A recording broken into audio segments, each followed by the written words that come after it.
Prima serie assoluti femmini in acqua, il record del circuito nuoto Italia è del 2016, Giorgia Biondani 25,66.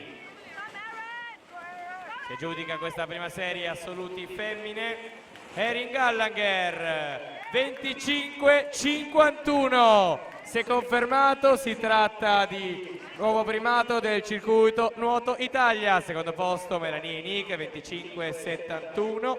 Terza posizione Aurora Velati 26,76.